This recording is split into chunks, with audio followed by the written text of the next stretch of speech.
All right, we are here with James McDonald. He is a filmmaker, a film reviewer, a film connoisseur in the general sense.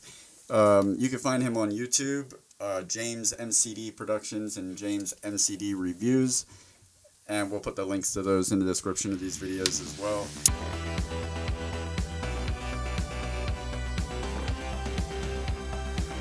We met James. I'm sorry, he's so rude. Welcome to the TTFT show. He has no manners. There's no popcorn. Jesus, man, what are you doing, man? James, welcome to the show. First off, why don't you tell them how we all kind of first met a while ago? Thank you. You're welcome. Jeez. So, like Durden said, I'm James McDonald. I run two YouTube channels. I'm a Columbia College sophomore. In my spare time, I have my production channel where I post all my short films and school projects, and then my review channel where I talk about movies and shows, video games here and there. And I first got in contact with Durden when I had done a review of his movie, I'm Going to Kill Someone This Friday. Really loved it. Really had a good time at the premiere. Had fun doing the review. Didn't think it was going to get like much of a response, and then come to find out it quickly became like a really well viewed video. And then Durden and I have kind of been like in contact since. Him and my mom are friends on Facebook. You and Jared and my mom are friends on Facebook. And I went to you did my senior pictures at the encore showing of Kill that you did at like Sunray, I think it was. We talked a little bit there. It was a lot of fun, and the support you guys showed for that video was insane. So I appreciate that.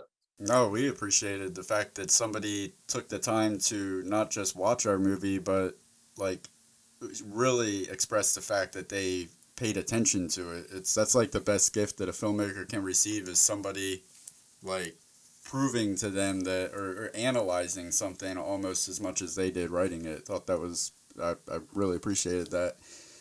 How long have you been how long have you been filmmaking? Honestly, since I was like,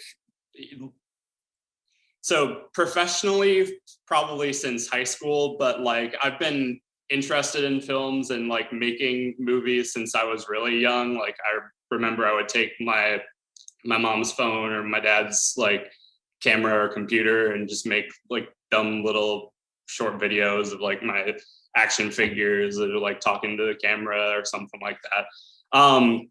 And then when I got like a little older and I started like really like properly appreciating movies and like realizing, oh, I can do this as a career. I can make money off of this and stuff like that.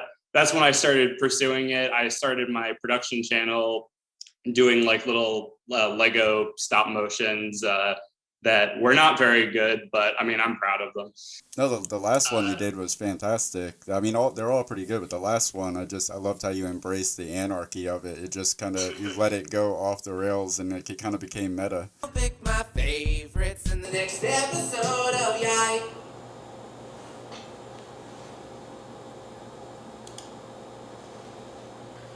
What the hell did I just make? Yeah, thank you.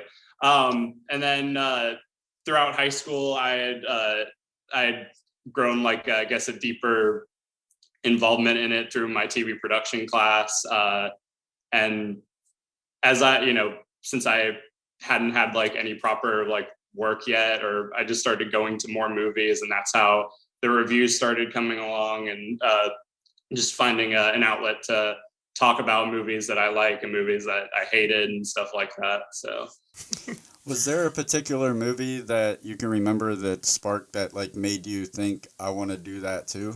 It's gonna sound really dorky, but the Lego movie was like one of the first ones where I was actually watching it. Like it had probably like 13 or 14 when it came out. So it was one of the first ones where I was watching it like, oh, this isn't just like, oh, this is just some fun dumb movie. I was like really taking in like all the details of the animation and the production value and the writing and everything like that. So yeah, that had to have been the first one.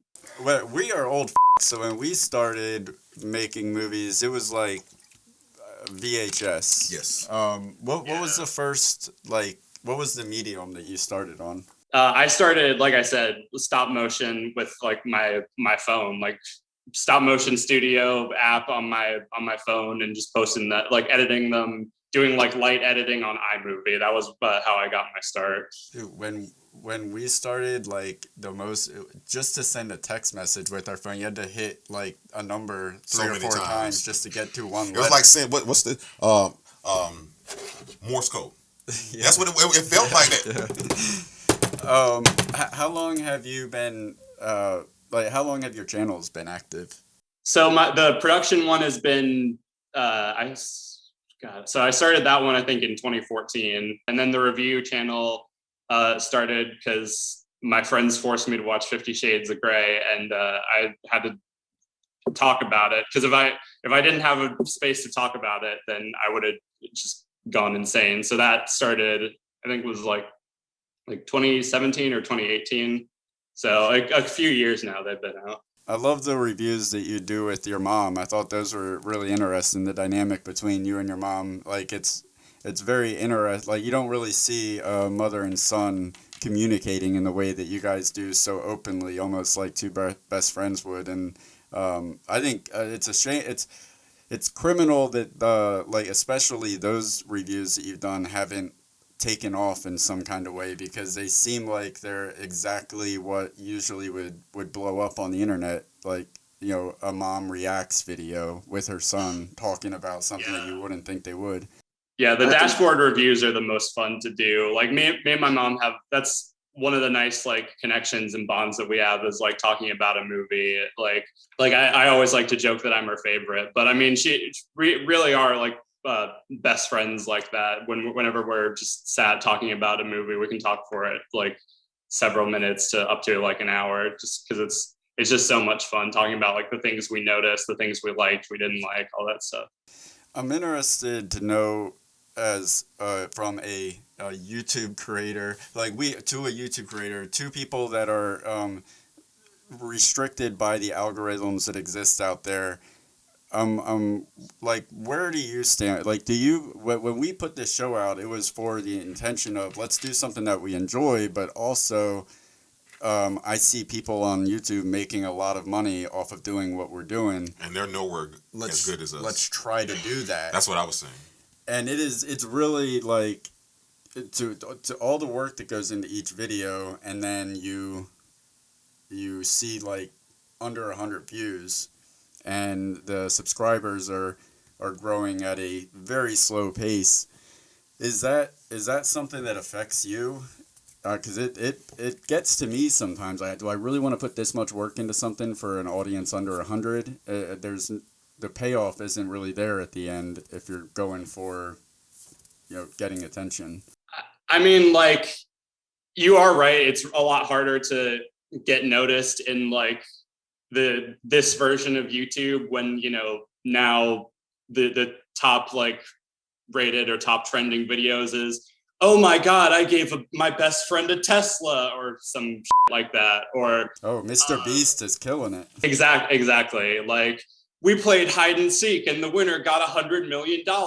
And it's really hard, and it can be a bit demoralizing when you're like passionate about something and hardly anyone watches. But I mean, it doesn't affect me all that much, because I'm, you know, I make my videos for me, and if an audience happens to form out of them, then that's amazing and fantastic. And, you know, I'm always like thankful for the people that do watch my stuff and do subscribe and everything. But it's not like I didn't start out my YouTube with the intention of, oh, I'm going to be really successful and get a million views and like that. I just did it because I thought it would be a fun thing and a fun way to get my face and my name out there. Oh, we're 6 months into a 1 year commitment. If this shit doesn't pop off by September, we're out. Yes, it's your fault. You can enjoy the back catalog. We're moving on. Here's the crazy part about what you were speaking about, and it's going to lead us right into what we're discussing today, which is Death to Smoochy. But it's almost like, and hear me when I say this, it's almost like our movies are their YouTubes, because think about it, there's no difference. When we were growing up, we judged, not me and you, but the general public judged great movies off how much money it made. That's what they call it, green lighting something. They green light something, it goes, the studio knows it's going to make money. Well, okay, these productions take this much money and all this other. Now it's almost like in your era, you're growing up, it's like, no, like you just said, oh, I gave my friend a Tesla, so because I have the money to give my friend a Tesla, this is what people like now, and it's all about how many views did you get, and so the views turn into the money. But the studio like, wait a minute, we can give them a little bit of money but get all the advertising. It's like, oh, it's the median has changed now. I'm not saying videos will never be movies, but at the same time, let's give respect to them. Some of these short videos are classics, and you'll never forget them. Like, dude, what are those? Or, hey, don't tase me, bro.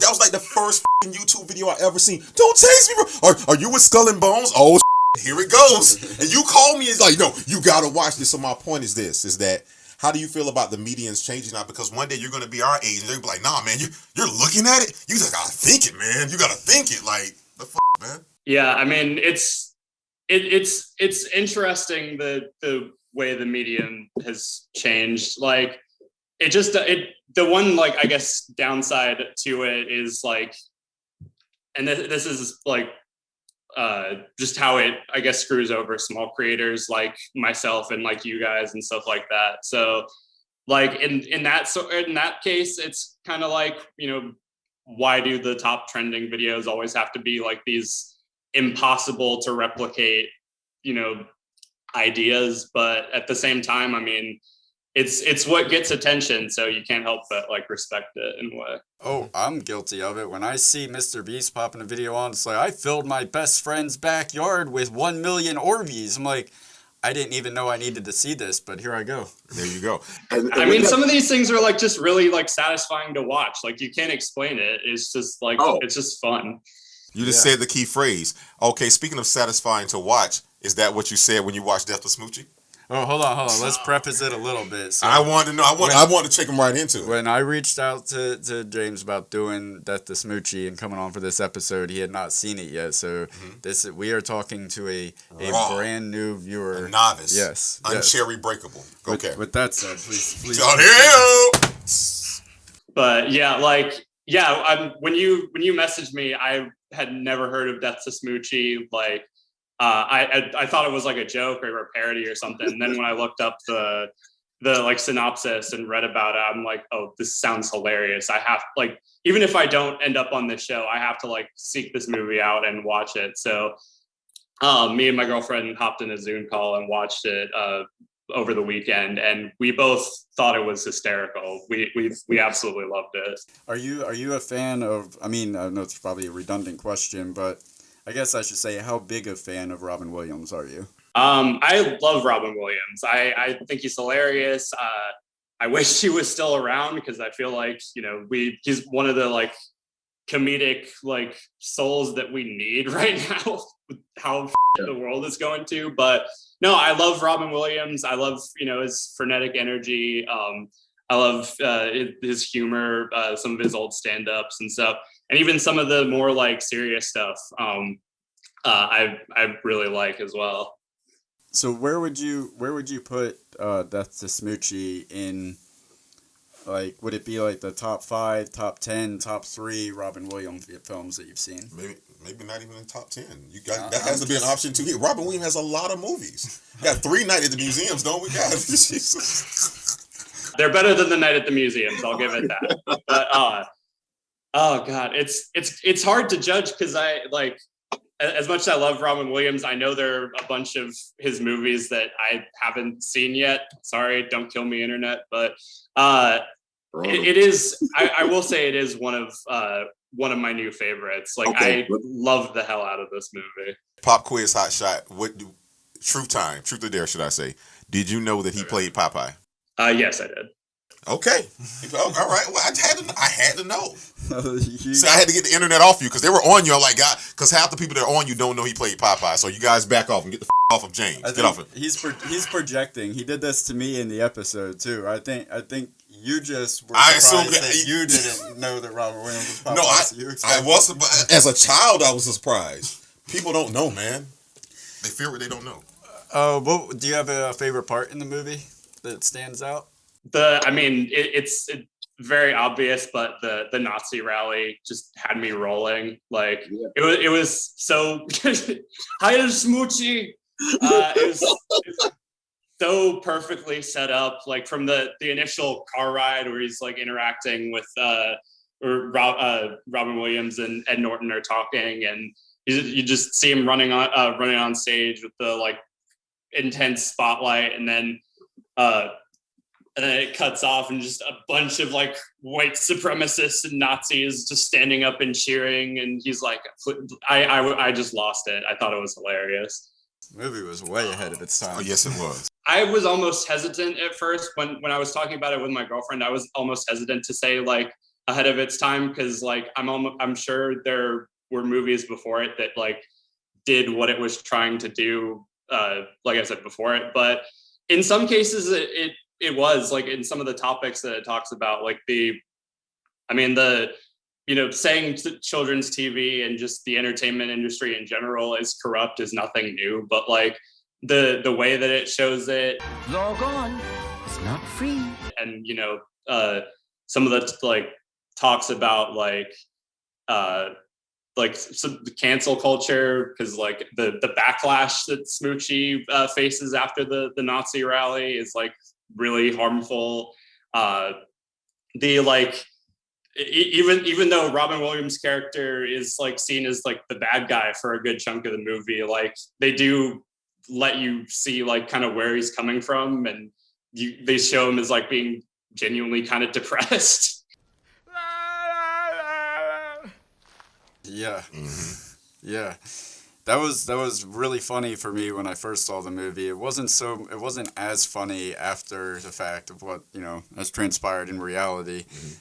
But what is there is Robin Williams, would you say that's the standout performer in it for you, or is there somebody else?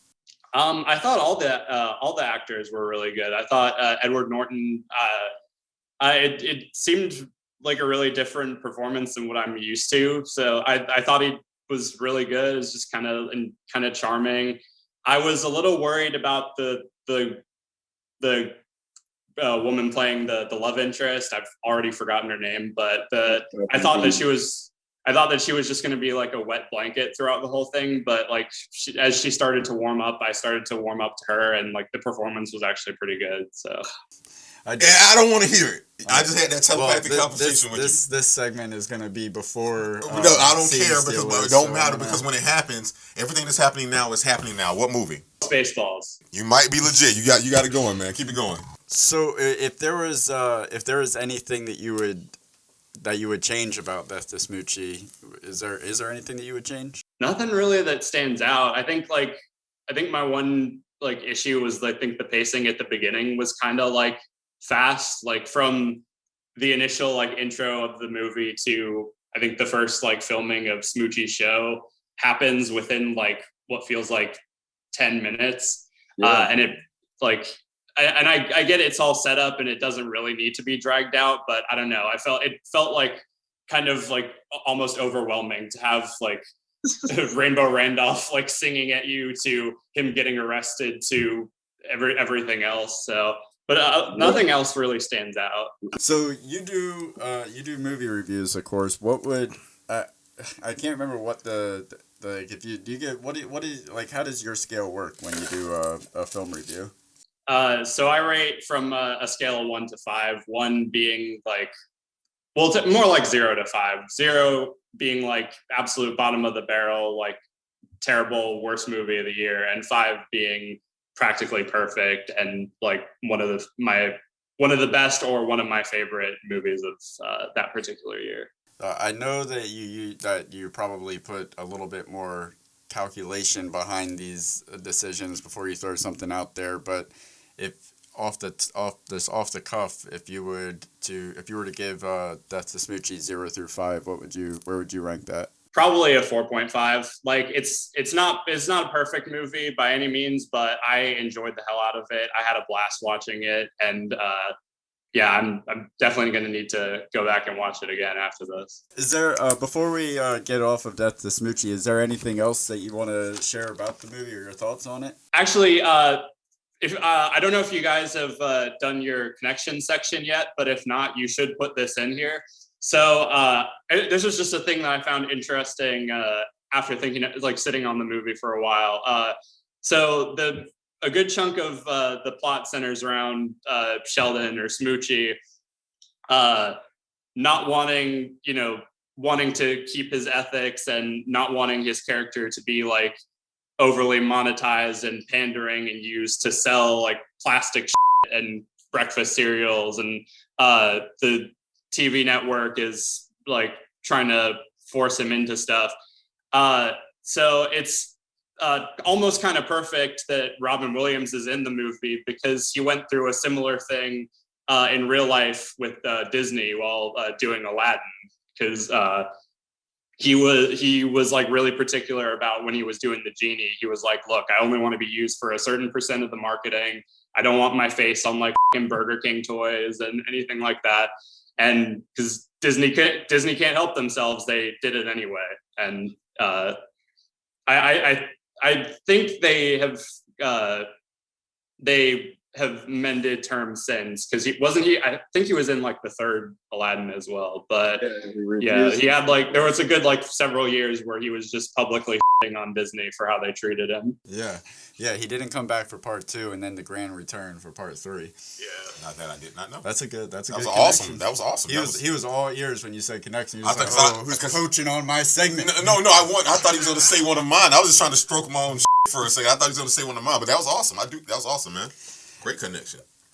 Before we let you go, I wanted to. So you are you went to school both in high school and in college now for film, right?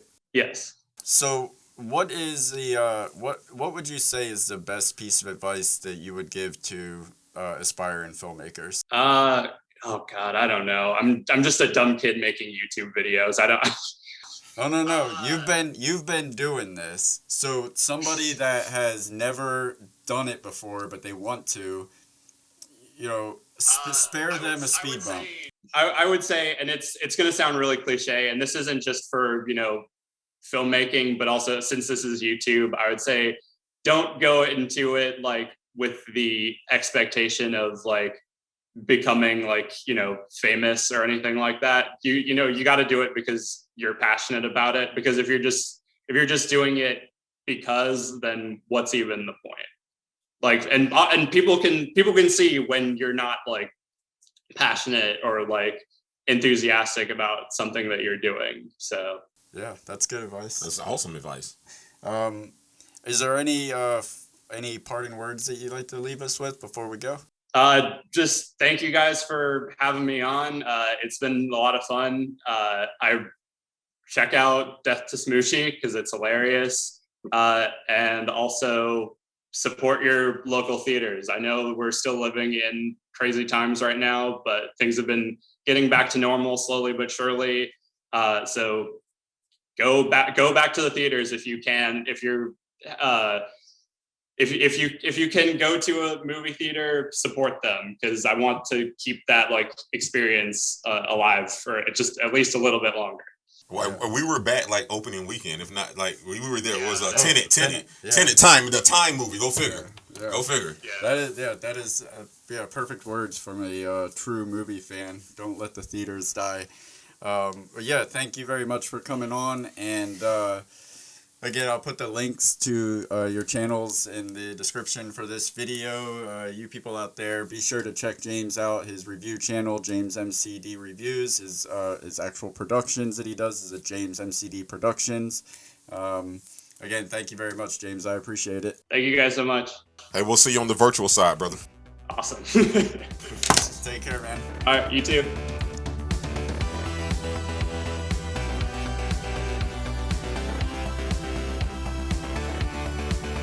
Why don't you subscribe? It'll last longer.